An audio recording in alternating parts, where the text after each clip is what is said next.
Senior జర్నలిస్టులో Siddhartha Varadarajan Karan థాపర్ల మీద అసోం పోలీసులో దేశద్రోహం case నమోదు చేయడం అమితాశ్చర్యాన్ని కలిగిస్తోంది. భారతీయ న్యాయ సంహితలోని కొత్త దేశద్రోహ చట్టం సెక్షన్ 152ను పాత్రికేయుల మీద ప్రయోగించి దుస్సంప్రదాయానికి తెర తీయవద్దని, ఈ కేసును తక్షణమే ఉపసంహరించుకోవాలని గురువారం విపక్ష పార్టీలకు చెందిన ఎంపీలు అసోం ప్రభుత్వానికి విజ్ఞప్తి చేశారు. ఆ పార్టీల అధినేతలందరూ సామాజిక మాధ్యమాల్లో అసోం పోలీసుల దూకుడును, పత్రికా స్వేచ్ఛను నియంత్రించే ప్రయత్నాన్ని ప్రశ్నిస్తున్నారు. ఇండియన్ పీనల్ కోడ్ 124A కింద ఇక ఎంత మాత్రం దేశద్రోహం కేసులు కుదరవంటూ సుప్రీంకోర్టు నిలిపివేయడంతో అంతకంటే కఠినాతి కఠినమైన కొత్త చట్టాన్ని తెచ్చి పాత్రికేయులను జీవిత పర్యంతం జైల్లో ఉంచేందుకు డబుల్ ఇంజిన్ సర్కార్లు ప్రయత్నిస్తున్నాయని వీరంతా విమర్శిస్తున్నారు. సమన్ల జారీ మీద ఎడిటర్స్ గిల్డ్ కూడా అభ్యంతరాన్ని ప్రకటిస్తూ అసోం పోలీసులు దురుద్దేశంతో వ్యవహరిస్తున్నారన్న అపప్రద మూటకట్టుకోకూడదని వ్యాఖ్యానించింది. ఆగస్టు 22న గువాహతి క్రైమ్ బ్రాంచ్ ముందు హాజరు కాని పక్షంలో అరెస్టులు తప్పవంటూ అసోం పోలీసులు వీరిని హెచ్చరించారు.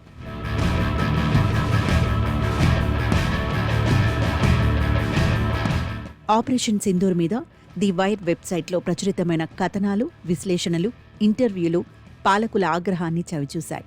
కొత్త దేశద్రోహ చట్టం రాజ్యాంగ చెల్లుబాటును సుప్రీంకోర్టులో సవాలు చేస్తూ పిటిషన్ దాఖలు చేయడంతో పాటు అసోం పోలీసులు తమపై ఎటువంటి నిర్బంధక చర్యలకు పాల్పడకుండా ది వైర్ పాత్రికేయులు సర్వోన్నత న్యాయస్థానం నుంచి రక్షణ కూడా సాధించుకున్నారు. వారి పిటిషన్ మీద ఆగస్టు 12న సుప్రీంకోర్టు నోటీసులు జారీ చేసిన వెంటనే మోరిగావ్ పోలీస్ స్టేషన్లో నమోదైన కేసుతో సంబంధం లేకుండా అదే రోజున ఈ మారు గువాహతి క్రైమ్ బ్రాంచ్ పోలీసులో ఆపరేషన్ సింధూర్ గురించిన వేరొక కథనంపైన మరొక ఎఫ్ఐఆర్తో బరిలోకి దిగడం గమనార్హం.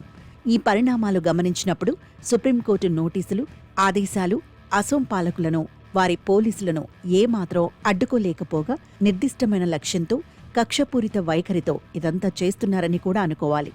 కొద్ది రోజుల తర్వాత తమకు అందిన ఈ సమన్లలో కనీసం ఎఫ్ఐఆర్ నమోదు చేసిన తేదీని ప్రస్తావించకపోవడమే కాక ఏ నేరానికి పాల్పడ్డారో, ఏ కారణంతో వీటిని జారీ చేశారో కూడా తెలియచేయలేదని వైర్ అంటోంది.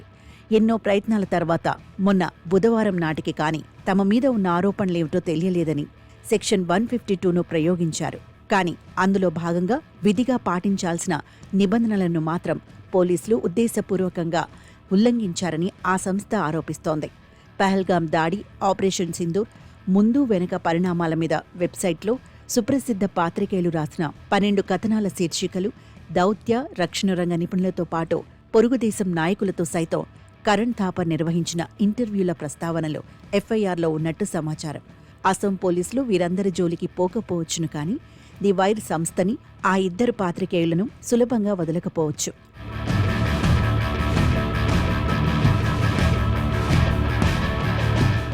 ఆపరేషన్ సింధూర్లో విజయాల గురించే తప్ప జరిగిన నష్టాల మీద మన ప్రభుత్వం నోరు విప్పనందున మన సైనిక రంగ నిపుణుల వ్యాఖ్యలు, విదేశీ మీడియా కథనాల ఆధారంగా విమానాల నష్టం మీద మీడియాలో కొంత విశ్లేషణ జరగకపోలేదు.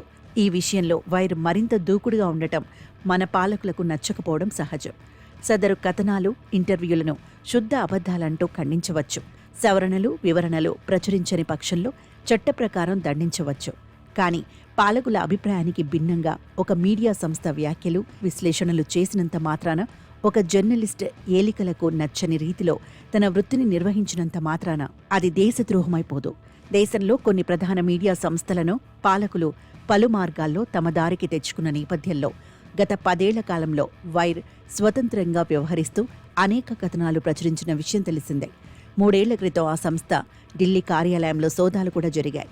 152 వంటి భయానక చట్టంతో పాత్రికేయుల నోరు నొక్కే ఈ ప్రయత్నాలను రేపో మాపో దానిని సమీక్షించబోతోన్న సుప్రీంకోర్టు దృష్టిలో పెట్టుకోవాలి.